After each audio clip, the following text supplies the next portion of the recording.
ಪರಿಶುದ್ಧನೇ, ಪರಲೋಕದಲ್ಲಿರುವ ನಮ್ಮ ತಂದೆ, ನಿಮ್ಮೊಂದು ಪವಿತ್ರವಾದ ನಾಮಕ್ಕೆ ವಂದನೆಗಳನ್ನು ಸಲ್ಲಿಸ್ತೇವೆ. ತಂದೆ, ಉದಯ ಕಾಲ ವೇಳೆ ಸಮಯದಲ್ಲಿ ಮಧ್ಯಾಹ್ನದವರೆಗೂ ತಂದೆ ನಿಮ್ಮ ಚಿತ್ತದ ಪ್ರಕಾರವಾಗಿ ನಿಮ್ಮ ಮಕ್ಕಳಿಗೆ ನಿಮ್ಮ ಮಾತುಗಳನ್ನು ತಿಳಿಪಡಿಸಿದಿರಿ ತಂದೆ. ಹೌದು ದೇವ, ಇನ್ನೂ ಇರುವಂಥ ಈ ಸಮಯದಲ್ಲಿ ಸಹ ನಮ್ಮೆಲ್ಲರನ್ನೂ ಉತ್ತೇಜಪಡಿಸುವಂಥ ತಂದೆ ನಿಮ್ಮ ಒಂದು ಶಕ್ತಿಯುಳ್ಳ ಮಾತುಗಳನ್ನು, ನಮ್ಮ ಹೃದಯಗಳಿಗೆ ಅವಶ್ಯಕತೆ ಇರುವಂಥ ಮಾತುಗಳನ್ನು ತಿಳಿಪಡಿಸಿ ನಮ್ಮನ್ನು ಬಲಪಡಿಸಿ ನಿಮಗೆ ಮಹಿಮೆ ತರುವಂಥ ಮಕ್ಕಳಾಗಿ ಜೀವಿಸುವುದಕ್ಕೆ ಸಹಾಯ ಮಾಡಿ. ಕೇಳುವಂಥ ನಿನ್ನ ಮಕ್ಕಳನ್ನು, ಹೇಳುವಂಥ ನನ್ನನ್ನು ನಿನ್ನ ಕೈಗೊಪ್ಪಿಕೊಡ್ತಾ ಈ ಒಂದು ಪ್ರಾರ್ಥನೆ ಯೇಸು ಕ್ರಿಸ್ತವರ ಅತಿ ಪವಿತ್ರವುಳ್ಳ ನಾಮದಲ್ಲಿ ಕೇಳಿ ಬೇಡಿಕೊಳ್ತದನಪ್ಪ, ಪರಲೋಕದಲ್ಲಿರುವ ನಮ್ಮ ತಂದೆ. ಆಮೀನ್. ಸರಿ ಪ್ರಿಯರಾಗಿರುವಂಥ ದೇವರ ಮಕ್ಕಳಿರ ಕೂಡಿ ಬಂದಿರುವವರೆಲ್ಲರಿಗೂ ನಮ್ಮ ಪ್ರಭು, ನಮ್ಮ ರಕ್ಷಕನಾಗಿರುವಂಥ ಯೇಸು ಕ್ರಿಸ್ತ ನಾಮದಲ್ಲಿ ಶುಭಾಭಿವಂದನೆಗಳನ್ನು ತಲುಪಿಸ್ತಿದ್ದೀನಿ. ಪ್ರಿಯರೇ, ಉದಯ ಕಾಲ ವೇಳೆ ಸಮಯದಲ್ಲಿ ಪರಲೋಕಕ್ಕೆ ಸೇರಬೇಕಂದರೆ ನಾವೇನು ಮಾಡಬೇಕೆಂಬುದಾಗಿ ಒಳ್ಳೆಯ ಅಂಶವನ್ನು ತಿಳಿದುಕೊಂಡಿದ್ದೀವಿ. ತದನಂತರ ಸಾರೋರ ಮುಖಾಂತರ ಸಹ ಅಧಿಕಾರದಿಂದ ಆಗುವ ನಷ್ಟವೇನೆಂಬುದಾಗಿ ನಾವು ಕೂಲಂಕುಷವಾಗಿ ತಿಳಿದುಕೊಂಡಿದ್ದೀವಿ. ಪ್ರೇರೆ, ಈಗ ಸಹ ದೇವರು ತಿಳಿಪಡಿಸುವಂಥ ಮಾತು ಪ್ರೇರಾಗಿರುವಂಥ ದೇವರ ಮಕ್ಕಳರ ಪರಲೋಕಕ್ಕೆ ಸಂಬಂಧಪಟ್ಟಂಥ ಮಾತುಗಳು.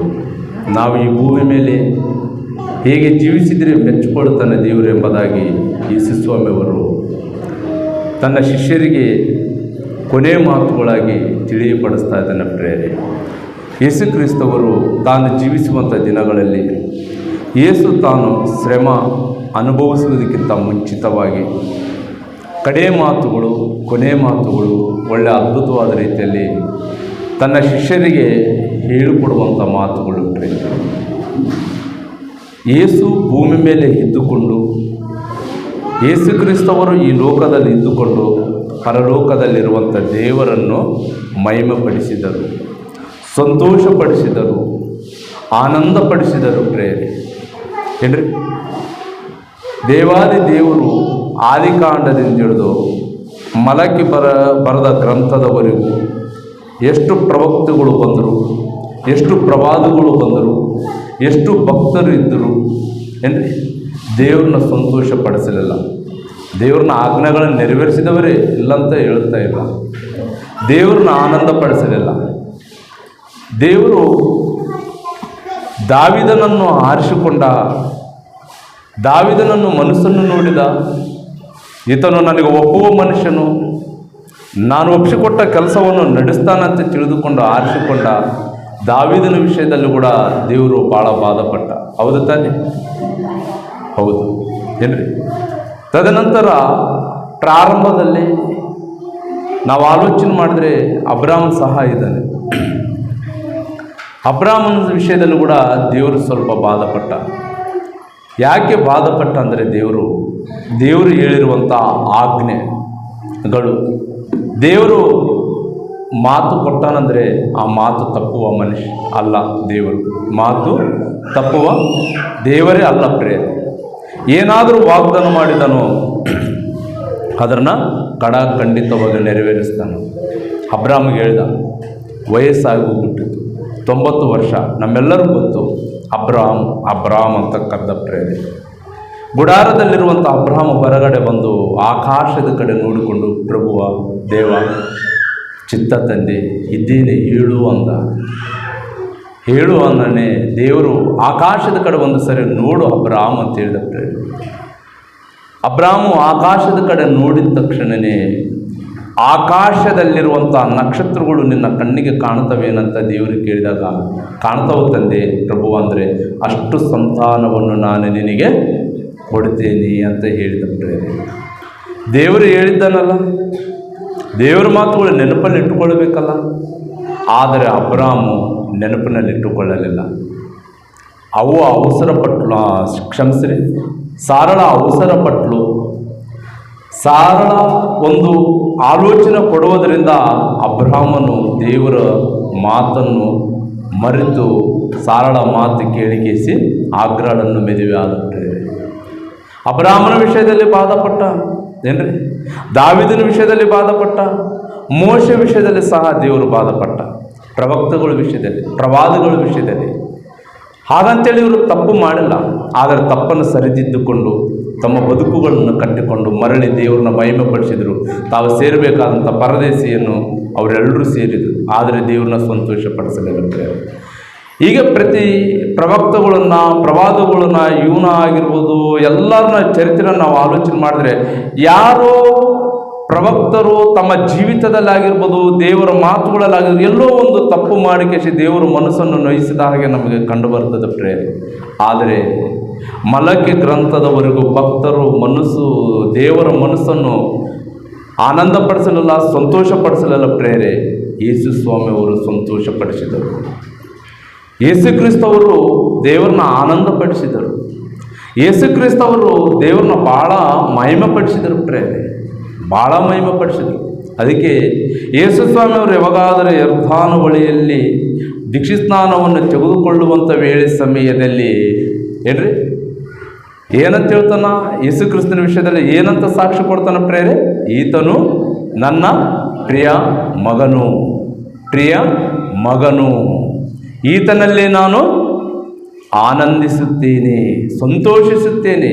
ಪ್ರಿಯ ಮಗನು ಅಂದರೆ ದೇವರು ಯಾವಾಗಾದರೂ ಯೇಸು ಸ್ವಾಮಿಯವರು ದೀಕ್ಷಾಸ್ನಾನವನ್ನು ತೆಗೆದುಕೊಳ್ಳುತ್ತಾರೋ, ತೆಗೆದುಕೊಂಡ ನಂತರ ಆತನ ಕುತ್ತಿಗೆಯಲ್ಲಿ ಉಸಿರಿರೋ ತನಕ ದೇವರನ್ನ ಎಲ್ಲಿ ಸ್ವಲ್ಪ ಆದರೂ ಸಹ ಬಾಧಪಡಿಸಿಲ್ಲ, ಮನಸ್ಸು ನೋಯಿಸನ ಯೇಸು ಸ್ವಾಮಿಯವರು ಇಲ್ಲ. ಯೇಸು ಕ್ರಿಸ್ತವರು ದೇವ್ರನ್ನ ಯಾವಾಗಲೂ ಮಹಿಮೆಪಡಿಸ್ತಾ ದೇವ್ರನ್ನ ಸಂತೋಷಪಡಿಸುತ್ತಾ, ದೇವರ ಆಜ್ಞೆಗಳಿಗೆ ಸರಿಯಾಗಿ ನಡೀತಾ, ತನ್ನನ್ನು ಕುರಿತು ಧರ್ಮಶಾಸ್ತ್ರದಲ್ಲಿ ಏನೇನು ಬರೆಸಲ್ಪಟ್ಟನು, ಯಾವ ಪ್ರವಾದ ಮುಖಾಂತರವಾಗಿ, ಪ್ರವಕ್ತಗಳ ಮುಖಾಂತರವಾಗಿ ತನ್ನ ವಿಷಯದಲ್ಲಿ ಹೇಳಿರುವಂಥ ಸಾಕ್ಷಿಗಳನ್ನೆಲ್ಲ ಪ್ರೇರೆ ಎಲ್ಲವನ್ನು ನೆರವೇರಿಸಿ ದೇವ್ರನ್ನ ಸಂತೋಷಪಡಿಸುತ್ತಾನೆ ಬಂದ ಪ್ರೇರೆ. ಕೊನೆ ಗಳಿಗೆಯಲ್ಲಿ, ಕೊನೆ ಕಾಲ ಆತನಿಗೆ ಶ್ರಮೆಗಳು ಸ್ಟಾರ್ಟ್ ಆಗುತ್ತವೆ, ಪ್ರಾರಂಭವಾಗುತ್ತವೆ. ಪ್ರಾರಂಭವಾಗ್ತಾವ. ಬಾಧೆಯನ್ನು ಅನುಭವಿಸುವಂಥ ಸಮಯ ಬಂದಾಗ ಶಿಷ್ಯರನ್ನ ಕರೆದುಕೇಸಿ, ಶಿಷ್ಯರನ್ನ ಕೂಡಿಸಿಕೇಸಿ ಒಳ್ಳೆ ಅದ್ಭುತವಾದಂಥ ಸಂದರ್ಭವನ್ನು ನಿಮಗೆ ತೋರಿಸಿಕೊಡ್ತೇನೆ. ನಿಮಗೆ ಗೊತ್ತು ಪ್ರೇರೆ. ಆದರೆ ಒಳ್ಳೆ ವಿಷಯ ದೇವರು ಹೇಳುವಂಥ ಮಾತು ನೋಡಿರಿ ಪ್ರೇರೆ, ಎಷ್ಟು ಅದ್ಭುತವಾದಂಥ ಮಾತು ಯೇಸು ಸ್ವಾಮಿ ಅವರು ಮಾತಾಡ್ತಾ ಇದ್ದರು. ಒಂದು ಸಾರಿ ಯೋಹಾನನ ಬರೆದ ಸುವಾರ್ತೆ 13ನೇ ಅಧ್ಯಾಯ 34ನೇ ವಚನವನ್ನು ನಾವು ಓದಿಕೊಳ್ಳೋಣ ಪ್ರೇರಾಗಿರುವಂಥ ದೇವರ ಮಕ್ಕಳಿರ. ನೋಡ್ರಿ ಪ್ರೇರೆ, ಯೇಸು ಕ್ರಿಸ್ತವರು ಕೊನೆ ಗಳಿಗೆಯಲ್ಲಿ ಅಂದರೆ ಈ ಲೋಕವನ್ನು ಬಿಟ್ಟು ಹೋಗುವಂಥ ಸಮಯ ಬರುವಂಥ ಸಮಯದಲ್ಲಿ ಆತನಿಗೆ ಶ್ರಮೆಗಳು, ಸಂಕಟಗಳು, ಹಿಂಸೆಗಳು ಪ್ರಾರಂಭವಾಗುತ್ತವ. ಅದಕ್ಕಿಂತ ಮುಂಚಿತವಾಗಿ ತಿಳಿದುಕೊಂಡಿಗೆಸಿ ಭಾಳ ಜಾಗೃತಿ ಉಳ್ಳಂಥ ಮಾತುಗಳು ಶಿಷ್ಯರಿಗಷ್ಟಲ್ಲ ನಮಗೂ ಸಹ ತಿಳಿಸಿಕೊಡ್ತಾ ಇದ್ದಾನೆ, ನಮಗೂ ಸಹ ಹೇಳಿಕೊಡ್ತಾ ಇದ್ದಾನೆ. ಇದರಿಂದ ನಾವು ಏನು ಕಲಿತುಕೊಳ್ಳಬೇಕಂದ್ರೆ, ಶಿಷ್ಯರು ಏನು ಕಲಿತುಕೊಂಡಾರೋ ಅದನ್ನೇ ನಾವು ಕಲಿತುಕೊಳ್ಳಬೇಕು ಪ್ರೇರೆ. ನೋಡ್ರಿ ಪ್ರೇರೆ ಏನಂತ ಹೇಳ್ತದನ್ನು ಒಂದ್ಸರಿ ಓದಮ್ಮ. ನಾನು ನಿಮಗೆ ಒಂದು ಹೊಸ ಆಜ್ಞೆಯನ್ನು ಕೊಡುತ್ತೇನೆ, ಏನೆಂದರೆ ನೀವು ಒಬ್ಬರನ್ನೊಬ್ಬರು ಪ್ರೀತಿಸಬೇಕು. ನೀವು ಒಬ್ಬರನ್ನೊಬ್ಬರು ಪ್ರೀತಿಸಬೇಕು. ಒಬ್ಬರನ್ನೊಬ್ಬರನ್ನೇ ನೀವು ಪ್ರೀತಿಸಬೇಕಂತ ಯಾಕೆ ಹೇಳ್ತದನ? ಉದಯಕಾಲ ವೇಳೆ ಸಮಯದಲ್ಲಿ ನೀನು ಏನಂತ ಹೇಳಿದನ? ಧನವಂತ ನೀನು ಪೂರ್ಣ ಮನಸ್ಸಿನಿಂದಲೂ, ಪೂರ್ಣ ಪ್ರಾಣದಿಂದಲೂ, ಪೂರ್ಣ ಬುದ್ಧಿಯಿಂದಲೂ ಯಾರನ್ನ ಪ್ರೀತಿಸ್ಬೇಕಂತ ಹೇಳನಮ್ಮ? ದೇವರನ್ನು ಪ್ರೀತಿಸ್ಬೇಕಂತ ಹೇಳನ ಯೇಸು ಸ್ವಾಮಿ. ಇಲ್ಲೇನು ಹೇಳ್ತದನ? ನಾನು ನಿಮಗೊಂದು ಹೊಸ ಆಜ್ಞೆ ಕೊಡ್ತೇನೆ. ಆಜ್ಞೆ ಏನೆಂದರೆ, ನಾನು ನಿಮಗೆ ಒಂದು ಹೊಸ ಆಜ್ಞೆಯನ್ನು ಕೊಡ್ತೇನೆ, ಏನೆಂದರೆ ನೀವು ಒಬ್ಬರನ್ನೊಬ್ಬರು ಪ್ರೀತಿಸಬೇಕು. ಮತ್ತೆ ಇಲ್ಲಿ ಯಾಕೆ ಹೇಳಲ್ಲ? ನೀವು ಒಬ್ಬರನ್ನೊಬ್ಬರು ಪ್ರೀತಿಸಬೇಕು. ಯಾರನ್ನ? ದೇವರನ್ನ ಪ್ರೀತಿಸಬೇಕಂತ ಹೇಳಬೇಕು. ನೀವು ಒಬ್ಬರನ್ನೊಬ್ಬರು ಪ್ರೀತಿಸಿಕೊಳ್ಳಿ ಅಂತ ಯಾಕೆ ಹೇಳ್ತದನ? ತುಂಬ ಅದ್ಭುತ ಅಲ್ರಿ ಯೇಸು ಸ್ವಾಮಿ ಅವ್ರ ಪಾಯಿಂಟ್ಗಳು. ಯೇಸು ಸ್ವಾಮಿ ಅವರು ಬಾಯಿ ತೆರೆದು ಒಂದು ಮಾತು ಹೊರಗಡೆ ಬರ್ತದಂದ್ರೆ ಪ್ರೇರೆ, ಪ್ರಪಂಚಕ್ಕೆ ಭಾಳ ಅವಶ್ಯಕತೆ ಇರುವಂಥ ಮಾತು ಪ್ರೇರೆ, ಭಾಳ ಅವಶ್ಯಕತೆ ಇರುವಂಥ ಮಾತು. ಯೇಸು ಸ್ವಾಮಿ ಅವರ ಮಾತು ಮತ್ತಾಯನ ಬರೆದ ಸುವಾರ್ತೆ 1ನೇ ಅಧ್ಯಾಯದಿಂದ 28 ಅಧ್ಯಾಯಗಳು ಏನ್ರಿ. ಈ ಮತ್ತಾಯನ ಬರೆದ ಸುವಾರ್ತೆಯನ್ನು ಪರ್ಫೆಕ್ಟಾಗಿ ಓದ್ರಿ ಪ್ರೇರೆ, ಅದನ್ನು ಪಾಟಿಸ್ರಿ, ಪರಲೋಕ ನಿಮ್ಮದೇ. ಮತ್ತಾಯನ ಬರೆದ ಸುವಾರ್ತೆ 1ನೇ ಅಧ್ಯಾಯದಿಂದ 28 ಅಧ್ಯಾಯದವರೆಗೂ ಪರ್ಫೆಕ್ಟಾಗಿ ಓದಿರಿ, ಅದನ್ನು ಪಾಟಿಸಿರಿ. ಪರಲೋಕ ರಾಜ್ಯ ನಮ್ಮದೇ. ಪರಲೋಕನ ನಾವು ಸಂಪಾದನೆ ಮಾಡಿಕೊಳ್ಳುತ್ತೀವಿ ಪ್ರೇರೆ. ಅಂದರೆ ಶಿಷ್ಯರು 12 ಮಂದಿ ಶಿಷ್ಯರಿದ್ದಾರೆ. ಆ ಶಿಷ್ಯರನ್ನ ಕಟ್ಟಿಕೊಂಡು ಮತ್ತಾಯನ ಬರೆದ ಸುವಾರ್ತೆಯಲ್ಲಿ ಯೇಸು ಸ್ವಾಮಿ ಅವರು ಏನೇನು ಮಾಡಿದ್ದರು, ಆತನು ಮಾಡಿರುವಂಥ ಉಪದೇಶ ಎಂಥದ್ದು, ಆತನು ತೋರಿದಂಥ ಪ್ರೇಮ ಎಂಥದ್ದು, ಆತನು ಮಾಡುವಂಥ ತ್ಯಾಗಗಳು ಎಂಥವು ಏನ್ರಿ, ಆತನು ಮಾಡಿದಂಥ ಅದ್ಭುತ ಕಾರ್ಯಗಳು, ಸೂಚಕ ಕಾರ್ಯಗಳು ಏನ್ರಿ, ಆತನು ಸತ್ತು ಹೋದವ್ರನ್ನ ಬದುಕಿಸಿದಂಥ ವಿಷಯಗಳನ್ನು ಇವೆಲ್ಲವನ್ನು ನೋಡಿದಂಥ ಶಿಷ್ಯರು ಯೇಸು ಸ್ವಾಮಿನೇ ಇದ್ದುಕೊಂಡು, ಯೇಸು ಸ್ವಾಮಿನೇ ಹಿಂದೆ ಇದ್ದುಕೊಂಡು ಒಬ್ಬರ ಮನಸ್ಸಲ್ಲಿ ಒಬ್ಬರಿಗೆ ಸರಿಯಾದ ರೀತಿಯಲ್ಲಿ ಇಲ್ಲ ಏನ್ರಿ, ಇಲ್ಲದಿರುವುದಕ್ಕೋಸ್ಕರನೇ ಏನು ಹೇಳ್ತದನಂದ್ರೆ ಪ್ರೇರೆ, ಒಳ್ಳೆ ವಂಡರ್ಫುಲ್ ಮಾತು ಪ್ರೇರೆ. 31ನೇ ವಚನದಿಂದ ನಾವು ಓದ್ಕೊಂಡು ಬರೋಣ ಪ್ರೇರೆ. ಒಂದೊಂದು ವಚನ ದೇವರು ನೋಡ್ರಿ ಪ್ರೇರೆ ಶಿಷ್ಯರಿಗೆ ಹೇಳುವಂಥ ಮಾತು. ಇಲ್ಲಿ ನಾನು ನಿಮಗೆ ಒಂದು ಹೊಸ ಆಜ್ಞೆಯನ್ನು ಕೊಡುತ್ತೇನೆ. ಆ ಆಜ್ಞೆ ಏನೆಂದರೆ ನೀವು ಒಬ್ಬರನ್ನೊಬ್ಬರು ಪ್ರೀತಿಸಬೇಕು. ಅಂದರೆ ಇವರು ಪ್ರೀತಿಸುವಂಥ ವಿಧ ಇವರಿಗೆ ಗೊತ್ತಿಲ್ಲ ಏನ್ರಿ, ಗೊತ್ತಿಲ್ಲದೆ ಇರುವುದರಿಂದ ಹೇಳ್ತಾ ಇದನ ಪ್ರೇರೆ. ಆತ ನೋಡ್ರಿ ಮೇಲಿನಿಂದ ಓದ್ಕೊಂಡು ಬಂದ್ರೆ ದೇವ್ರನ್ನ ಹೇಗೆ ಸಂತೋಷ ಪಡಿಸಿದಾನಂತಂದ್ರೆ ಪ್ರೇರೆ ಹೇಳ್ತದ ನೋಡ್ರಿ ಪ್ರೇರೆ. ಅವನು ಹೊರಗೆ ಹೋದ ಮೇಲೆ ಯೇಸು ಈಗ ಮನುಷ್ಯ ಕುಮಾರನು ಮಹಿಮೆ ಪಟ್ಟಿದ್ದಾನೆ ಮತ್ತು ದೇವರು ಆತನಲ್ಲಿ ಮಹಿಮೆ ಪಟ್ಟಿದ್ದಾನಂತ. ಯಾರ ಹತ್ರ? ಯೇಸು ಕ್ರಿಸ್ತನ ಹತ್ರ ಮಹಿಮೆ ಹೊಂದಿದ್ದಾನೆ ದೇವರು. ಯೇಸು ಸ್ವಾಮಿ ಅವರಲ್ಲಿ ಈ ಭೂಮಿ ಮೇಲೆ ಇದ್ದಾರೆ. ದೇವರೆಲ್ಲಿದ್ದಾರೆ? ಪರಲೋಕದಲ್ಲಿದ್ದಾರೆ. ಪರಲೋಕದಲ್ಲಿರುವಂಥ ದೇವರು ಯೇಸು ಸ್ವಾಮಿಯನ್ನು ನೋಡಿ ಮಹಿಮೆ ಹೊಂದಿದ್ದಾನ ಏನ್ರಿ? ಎಷ್ಟು ಅದ್ಭುತವಾಗಿದೆ ನೋಡ್ರಿ ಆ ಮಾತು. ಹೋದಮ್ಮ ಹಾಗೆ ಮಹಿಮೆ ಪಟ್ಟಿದ್ದಾನೆ. ದೇವರ ಆತನಲ್ಲಿ ಮಹಿಮೆ ಪಟ್ಟಿರಲಾಗಿ ತನ್ನಲ್ಲಿ ದೇವರು ಆತನನ್ನು ಮಹಿಮೆ ಪಡಿಸುವನು ಏನ್ರಿ. ಯೇಸು ಸ್ವಾಮಿ ಅವರು ಭೂಮಿ ಮೇಲಿದ್ದುಕೊಂಡು ಪರಲೋಕದಲ್ಲಿರುವಂಥ ತಂದೆ ಆದ ದೇವರನ್ನು ಮಹಿಮೆ ಪಡಿಸಿದ್ದಾನೆ. ಮತ್ತು ದೇವರು ಪರಲೋಕದಲ್ಲಿರುವಂಥ ದೇವರು ಭೂಮಿ ಮೇಲಿರುವಂಥ ಯೇಸು ಸ್ವಾಮಿಯನ್ನು ಮಹಿಮೆ ಪಡಿಸ್ತಾ ಬರ್ತಾ ಇದ್ದಾನೆ ನೋಡ್ರಿ ಪ್ರೇರೆ. ದೇವರ ವಾಕ್ಯ ಅಸಲು ಯಾಕೆ ಈ ಮಾತುಗಳು ಹೇಳ್ತಾ ಇದ್ದಾನೆ? ಕೊನೆಯ ಕಡೆಗೆ ಪ್ರೇರೆ ಯೇಸು ಸ್ವಾಮಿ ಅವರು ಲೋಕ ಬಿಟ್ಟು ಹೋಗುವಂಥ ಸಮಯ ಬಂದಿದೆ. ಯೇಸು ಕ್ರಿಸ್ತನ ಪ್ರಯಾಣ ಅಲ್ಲಿಗೆ ಮುಗಿತು. ಸುವಾರ್ತೆ ಪ್ರಯಾಣ ಮುಗಿಯಿತು. ಮತ್ತು ಏನಿಷ್ಟು ಪ್ರಾರಂಭ ಆಗ್ತದಂದರೆ ಅದಕ್ಕೆ ಶ್ರಮೆಗಳು ಪ್ರಾರಂಭ ಆಗುತ್ತವೆ, ಸಂಕಷ್ಟಗಳು, ಹಿಂಸೆಗಳು, ಬಾಧೆಗಳು, ನೋವುಗಳು ಅವೆಲ್ಲ ಪ್ರಾರಂಭ ಆಗುತ್ತವೆ. ಆ ಪ್ರಾರಂಭ ಆಗೋದಕ್ಕಿಂತ ಮುಂಚಿತವಾಗಿ ಯೇಸು ಅರ್ಥ ಮಾಡಿಕೊಂಡು ನನಗೆ ಪ್ರಾರಂಭವಾಗುತ್ತವ, ನಾನು ಬಿಟ್ಟು ಹೋಗ್ತೀನಿ, ಮತ್ತು ನಾನೇನು ಮಾಡಬೇಕಂದ್ರೆ ನಾನು ನನ್ನ ಶಿಷ್ಯರನ್ನ ಕಟ್ಟುಕೊಳ್ಬೇಕಂತ ಹೇಳಿ ದೇವರನ್ನ ನಾನು ಮಹಿಮೆ ಪಡಿಸಿದ್ದೀನಿ, ನನ್ನ ದೇವರು ಮಹಿಮೆ ಪಡಿಸ್ತಾ ಇದ್ದಾನೆ. ನಾವು ಒಬ್ಬರು ದೇವರು ನನಗೆ ಏನು ಪ್ರೀತಿಸುವಂತ ಕಲಿಸಿಕೊಟ್ಟಿದ್ದಾನೋ ಅದೇ ಪ್ರೀತಿಯನ್ನು ನಾನು ಲೋಕದಲ್ಲಿ ತೋರಿಸಿದ್ದೀನಿ. ಆದರೆ ಈ ಲೋಕಕ್ಕೆ ತೋರಿಸಬೇಕಾದಂಥವ್ರು ನೀವು. ಆದರೆ ಪ್ರೀತಿಯಲ್ಲಿ ನಿಲ್ಲದೆ ಹೋದರೆ ಮತ್ತು ಲೋಕಕ್ಕೆ ಪ್ರೀತಿ ಹೇಗೆ ತೋರಿಪಡಿಸ್ತೀರಿ?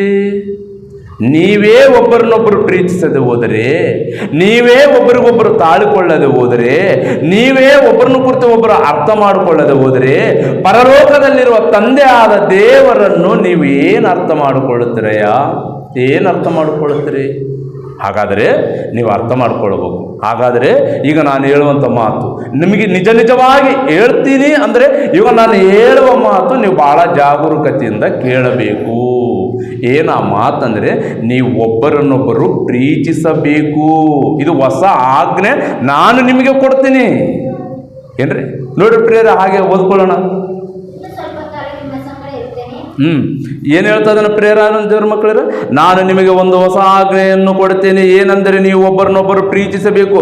ನಾನು ನಿಮ್ಮನ್ನು ಪ್ರೀತಿಸಿದ ಮೇರೆಗೆ ನೀವು ಸಹ ಒಬ್ಬರನ್ನೊಬ್ಬರು ಪ್ರೀತಿಸಬೇಕು ಎಂಬುದೇ ನಿಮ್ಮೊಳಗೆ ಒಬ್ಬರ ಮೇಲೆ ಒಬ್ಬರಿಗೆ ಪ್ರೀತಿ ಇದ್ದರೆ ಎಲ್ಲರೂ ನಿಮ್ಮನ್ನು ನನ್ನ ಶಿಷ್ಯರೆಂದು ತಿಳ್ಕೊಳ್ಳುವರು ಅಂದನು.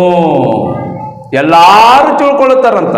ಯಾರು ತಿಳ್ಕೊಳ್ತಾರೆ? ಎಲ್ಲರೂ ಅಂದರೆ ನಾವು ಒಬ್ಬರನ್ನೊಬ್ಬರು ಪ್ರೀತಿಸುತ್ತಾ, ಒಬ್ಬರಿಗೆ ತೋರಿಸುವಂಥ ಒಬ್ಬರಿಗೆ ಪ್ರೀತಿ ತೋರಿಸುತ್ತಾ, ನಾವು ಒಬ್ಬರನ್ನೊಬ್ಬರು ಎಚ್ಚರಿಸಿಕೊಳ್ಳುತ್ತಾ, ನಮ್ಮ ತಪ್ಪುಗಳನ್ನು ನಾವು ಸರಿಪಡಿಸಿಕೊಳ್ಳುತ್ತಾ, ನಾವು ದೇವರ ಮಾರ್ಗವನ್ನು ಸಾರಂಗವಾಗಿ ಮಾಡುತ್ತಾ, ಯೇಸು ಕ್ರಿಸ್ತವರು ನಮಗೋಸ್ಕರ ಪ್ರಾಣ ತ್ಯಾಗ ಮಾಡಿದನಲ್ಲ, ಆತನು ಕಲಿಸಿಕೊಟ್ಟಿರುವಂಥ ಪ್ರೀತಿಯನ್ನು ನಾವು ಹೀಗೆ ಸಾರಬೇಕಲ್ಲ ಅಂತೇಳಿ ದೇವರ ಕಾರ್ಯಗೋಸ್ಕರ, ದೇವರ ಒಳ್ಳೆ ಕಾರ್ಯಗೋಸ್ಕರ, ಒಳ್ಳೆ ಸತ್ಯವಾದಂಥ ಸತ್ಕ್ರಿಯೆಗಳಿಗೋಸ್ಕರ ನಾವು ಕೈ ಕಲಿಸಿಕೊಂಡು ಒಬ್ಬರನ್ನೊಬ್ಬರು ಪ್ರೀತಿಸುತ್ತಾ ದೇವರ ಸತ್ಕಾರ್ಯಗಳನ್ನು ಕೈ ಎತ್ತಿಕೊಳ್ಳುತ್ತಾ ನಾವು ಸಾರುತ್ತಾ ಓದಿದರೆ ಈ ಲೋಕದವರು ಓಹೋ ಇವರು ಯಾರು? ಯೇಸು ಸ್ವಾಮಿ ಶಿಷ್ಯರ ಅಮ್ಮ. ಯೇಸು ಸ್ವಾಮಿನಲ್ಲಿರುವಂಥ ಗುಣಗಳೇ ಇವರ ಹತ್ರ ಇದೆನಾ? ಇದೆ. ಅಂದರೆ ಯೇಸು ಸ್ವಾಮಿಯವರು ನಿನ್ನಂತೆ ನಿನ್ನ ನೆರೆಯವನನ್ನು ಪ್ರೀತಿಸು, ನಿನ್ನಾಗೆ ನಿನ್ನ ನೆರೆಯವನನ್ನು ಪ್ರೀತಿಸು, ಸಂಪೂರ್ಣ ಮನಸ್ಸಿನಿಂದ ಪರಿಶುದ್ಧನಾಗಿ ಜೀವಿಸಬೇಕು, ನೀವು ಪ್ರೀತಿಯಲ್ಲಿ ನಡಿಬೇಕು. ಅಂದರೆ ಲೋಕದವರು ನಮ್ಮನ್ನು ನೋಡಿ ಗುರ್ತಿಡ್ತಾರಂತ ಪ್ರೇರಿ. ಇವರು ಯೇಸು ಸ್ವಾಮಿ ಕಡೆಯವರ? ಹೌದು, ಯೇಸು ಸ್ವಾಮಿ ಕಡೆಯವರೇ. ಏನ್ರಿ? ಅಂದರೆ ನಾವು ಯೇಸು ಸ್ವಾಮಿಯವರ ಕಡೆಯವರಂತೇಳಿ ಏನ್ರಿ ಇವತ್ತು ವಾಕ್ಯ ಹೇಳಿದಷ್ಟಕ್ಕೆ ಮಾತ್ರ ಯೇಸು ಸ್ವಾಮಿಯವ್ರ ಕಡೆ ಅಂತ ಹೇಳ್ತಾ ಇಲ್ಲ. ನಾವೇನ್ರಿ ವಾಕ್ಯ ಹೇಳಿ ನಿಮ್ಮನ್ನ ಯಾರನ್ನ ಪ್ರೀತಿಸೋದು ಹೋದರೆ ನಾನು ಹೇಳಿದ್ರೂ ಉಪಯೋಗೇನು, ನಾನು ಇದ್ರೂ ಉಪಯೋಗೇನು? ಪ್ರೀತಿ ಇಲ್ಲದ ಹೋದರೆ ವ್ಯರ್ಥ. ಪ್ರೀತಿ ಇರಬೇಕು. ಅದು ಹೇಗೆ ಪ್ರೀತಿ ಇರಬೇಕು? ಆ ಪ್ರೀತಿ ಇದ್ದಾಗ ಕೋಪ ಬರ್ತಿರ್ತದೆ ಪಕ್ಕದಲ್ಲಿ, ಆ ಕೋಪಕ್ಕೆ ಅವಕಾಶ ಕೊಡಬಾರದು. ಇದು ಶಿಷ್ಯರಿಗೆ ಕಲಿಸಿಕೊಡ್ತದ್ರೆ, ಇದು ಹೊಸ ಆಜ್ಞೆ. ಪ್ರೀತಿಸಬೇಕು. ಯಾಕಂದ್ರೆ ಅವರು ನಾನು ದೊಡ್ಡವನು, ನೀನು ದೊಡ್ಡವನು, ನಾನು ಚಿಕ್ಕವನು, ನೀನು ಚಿಕ್ಕವನು, ಇದು ನೀನು ಮಾಡು ನಾನು ಮಾಡು, ಆ ಒಂದು ಸಂದರ್ಭಗಳು, ಆ ಗಳಿಗೆಗಳು ಆ ಶಿಷ್ಯರ ಹೃದಯದಲ್ಲಿ ಉತ್ಪತ್ತಿ ಆಗಬಾರದು. ಯಾಕಂದ್ರೆ ಪ್ರೀತಿಯಿಂದನೇ ಸಾಮ್ರಾಜ್ಯವನ್ನು ಕಟ್ಟಿದಂಥ ವ್ಯಕ್ತಿ ಯಾರಂದ್ರೆ ಯೇಸು ಸ್ವಾಮಿಯವರು. ಏನ್ರಿ ನೋಡಿದ್ರೆ ಎಲ್ಲಾರ ಸಾವಿನ ಮುಖಾಂತರವಾಗಿ ಎಲ್ಲಾರ ಹೆಸರುಳ್ಳಂಥ ಗಣ್ಯ ವ್ಯಕ್ತಿಗಳು ಈ ಪ್ರಪಂಚದಲ್ಲಿ ಎಷ್ಟೋ ಜನರು ಜೀವಿಸಿದ್ರು ಸಹ ಅವರ ಮರಣದ ಒಂದಿಗೆ ಅವರ ಚರಿತ್ರೆ ಸಹ ಸಮಾಧಿ ಆಗಿ ಹೋಗಿಬಿಟ್ಟದ ಪ್ರೇರಾಗಿರುವಂಥ ದೇವರ ಮಕ್ಕಳಿರ. ಆದರೆ ನಮ್ಮ ಪ್ರಭು, ನಮ್ಮ ರಕ್ಷಕನು, ನಮ್ಮ ಯೇಸು ಕ್ರಿಸ್ತವರ ಸಾವಿನಿಂದ ಉದ್ಭವಿಸಿದ ಅದ್ಭುತ ಮಹಾ ಸಾಮ್ರಾಜ್ಯ ಪ್ರೇರಿತ ಪ್ರೀತಿ ಸಾಮ್ರಾಜ್ಯ. ಏನ್ರಿ ದೋಷ ಇರಬಾರದು. ಮನುಷ್ಯನ ಹೃದಯದ ಒಳಗಡೆಗೆ ದೋಷ ಇರಬಾರದು.